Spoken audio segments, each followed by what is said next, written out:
quarterfinal of the ACC Championship. Welcome back to Charlotte, North Carolina, and we're about to start the second quarter of playing because the first quarter was kind of pretty slow start. Let's listen to our head coach right now and see what adjustment that she has made before we start the second quarter. Yeah, I think we just need to clean up some of those turnovers. I think we probably come away with about 5. And I like the aggressive ones, but we just need to clean some of those up, get another good look on Cage. Our goal is to get a lot of shots on Cage, so we got to clean up turnovers in order to do that. Love your earrings. Awesome. Thanks so much. Notre Dame head coach Chris Halfpenny. I will say we missed her a year ago not being at the ACC tournament. She is such a fixture. All right. Year number 15. In this quarter, we had to clean up some turnovers that we are just doing wrong, and we're underway in quarter number 2. Keeps it interesting. She brings that accessory game too, which was the comment on the earrings. Always has some fun earrings with a green. The green Irish green color. Hey Jay, no hard feelings there. That was my first year doing sideline, and you've never looked back. You've never looked back. Here we are. Don't lose your voice, Annabelle, because it'll be me down on the sideline. So I was gonna push me out. Nobody wants that. Hey, I got some good green tea down here. It's working real well. Notre Dame starts the second quarter with possession. I think it's tough for these teams. A marathon day, we just said it began at 11 a.m. and might finish near 11 p.m. Almost 12 hours of wall-to-wall lacrosse, and you've had to sit and wait for 9-10 hours, and then you're thrust into the spotlight. Clemson's playing really well defensively. Cameron Funstein, the cause turnover there. And a card comes out against Notre Dame. Clemson. Oh, come on. Nah, with the... What? So an illegal cross-check, that is a 1-minute green card. Oh, my Point about them God. sitting around and waiting all day. You're also watching the other teams compete, and you're taking in a lot of lacrosse, and you're trying to shut your mind off a little bit and really get ready for your game, but the late time slot is not an easy one to have. So when you were a player in this situation, you would watch the early games, because some coaches say, pretend the other games aren't going on, we've got to stay focused on our game. You're maybe watching the first or second game. You're not watching the game right before yours, because you're doing everything you can to mentally prepare for your matchup and getting ready physically as well. But the first 2 games, I mean, there's so much earlier in the day that you're sitting around the hotel, you're at a team meal, you probably have it on in the background. Here's how it looks. You're trying to quiet your mind and your body. Our men's lacrosse Saturday for our Notre Dame will take on the Syracuse Orange at our home stadium in South Bend. At Arlington Stadium for our last and final game of the regular season. But if we win that game, and we'll be with the regular season title champions on the line for our men's lacrosse. You took the words right out of my mouth. The turnovers. So we are in the number 6 seed, but well, it won't matter because we're in the quarterfinals right now. If our men's lacrosse for Notre Dame, if we win against what? Syracuse Orange on Saturday at our home game at Arlington Stadium, then we'll be the crowned SEC regular season title champions. And then I will say that we got to pack the place because everyone had to wear green because of that. Bodies flying everywhere. They're letting them play in our 4th and final quarterfinal of the day. Well, like I said, whoever wins this game will go on to the semifinals on Friday to face against Stanford Cardinals. And the loser of this game will be eliminated, but might be eligible for the NCAA tournament if they get above 500. In this game, they have not scored since the but whoever do win this game in their season will be alive. In our calls this week, they want to attack this high-pressure zone of Clemson. They think they can find some openings in the center. You can see right now, the center is wide open. Just need players to kind of pop in there, present themselves. And you see Rasmus, So, Madison I would- Rasmus, number 27 in green. She's occupying No. the rover, so she is working No, the I don't know why interior. it was You've for gotta what, set but layer then.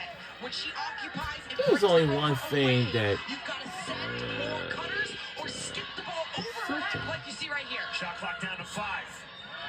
Another turnover. and wow, Sometimes with those zones, this is you'll get crazy, those like with skips turnovers and inside the everything. 8 meter. They'll present that someone's open, then they back down the pass.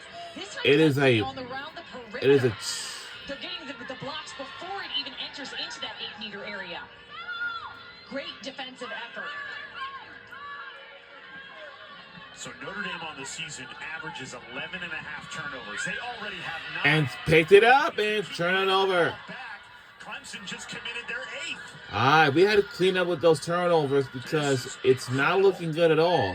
Defense is on full display. Score or not? No, it wasn't. Tessa DeLuca scoops it up and can start the clear. That was a golden opportunity in transition. Just couldn't bury it. Lila O'Brien. We just couldn't showcased bury her it. speed down the field. I love that she made that extra pass. That was the right move and just went to the outside of the net.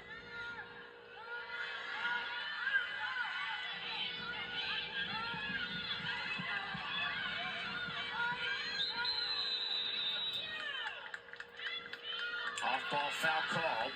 Green card comes out. And Clemson will go back on the power play. Illegal use of the Uh-oh. stick, which you need a bevy of reasoning. Another penalty. The No, analysis check about we have a the waste penalty of now stage for one of our players for in the Notre body Dame. My area. goodness gracious, what's going on here? For our jersey number So 14 Clemson is on the power play, up is to in the 1 penalty minute, right is now. reasonable. It's crazy.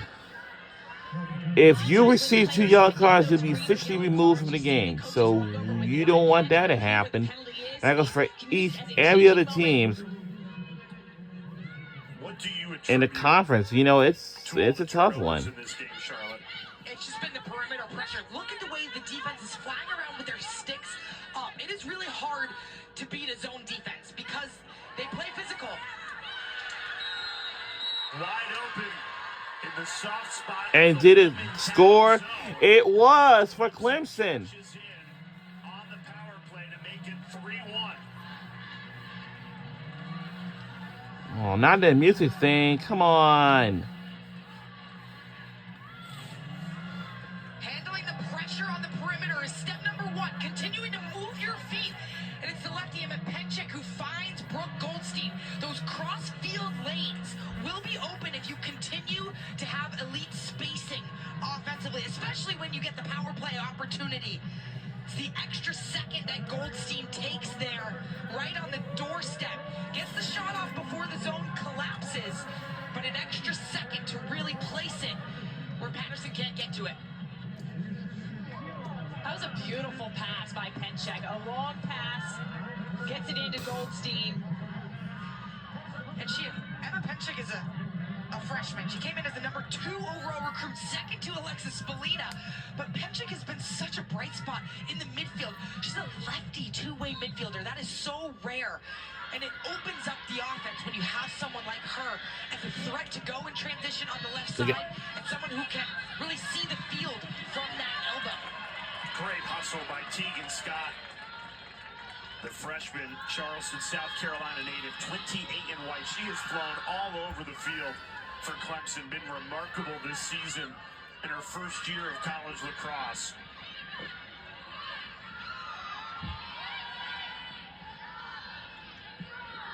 Great job by the Notre Dame ride. Almost about 30 seconds taken off the clock for them to get it over the restraining line. I mean, defense has not been the issue for the Irish. Outside of that power play goal they just allowed, It didn't go out for them. very strong. They just can't generate anything on the offensive end. And obviously they're missing their best player in Kate Tamarki. Unavailable for this tournament. Yeah, we have a big loss for our team because Kate Tamarki is not going to be available for this tonight's tournament because of her shoulder injury when we have watched against Syracuse Orange. Right over the 30. Shirtlift, the extra pass to Spallina. Great save. Great save. Point play. Biggest stop of the night. It's going to go the other direction. And it will. You mentioned Jay. We made 3 Martin saves so far. We got to She increase it even more. On the season, 16 assists.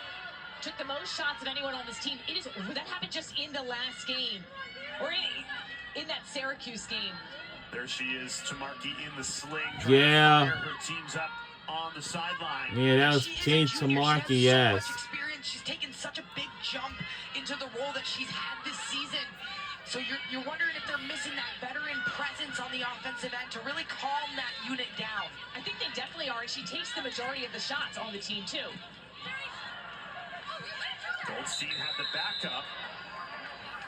She used to, that's an I haven't seen that in a while. I haven't seen that in a long time either. I don't know where the ball went, but she touched the ball with her hands. That's why it's a change of possession. You are able to have a body ball, but not touch it with your hand. But did it get launched? Unlike ice hockey, where you can grab the puck and put it down, you cannot touch the lacrosse ball with your hand.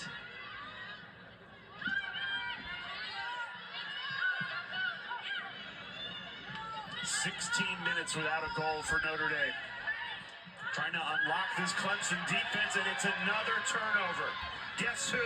Tegan Scott. She's unbelievable. The way she's able to present herself in space. Everyone who's going against her understands what a calls turnover machine she is. Yes, she presents herself in a way. Not only does she just get the ball, but she's able to transition with it. So it's a really clean turnover in transition. I mean, she's 5th nationally in cause turnovers per game. She's at almost 3.5 a game. That's just a crazy stat to have as a freshman, nonetheless. She's also been a real vocal piece for this Clemson zone, and that's critical. If you're tasked with playing the inside of a zone, you see everything. So you've got to command the presence, and she has stepped up to that role as a freshman. Notre Dame has committed 12 turnovers. And scored by Clemson. Marley O'Day, another freshman, getting in on the scoring for Clemson. The Tigers have caused 8 turnovers out of Notre Dame's 12, and that one led to a great finish by O'Day. Marley O'Day heating up. And the goal was made by Marley O'Day for Clemson Tigers. With the cause turnover, comes down offensively. Alexis Scalina, this all gets in the action. Marley O'Day with the finish. Clemson up 4-1. We'll be right back on the other side of this break. Don't you go anywhere.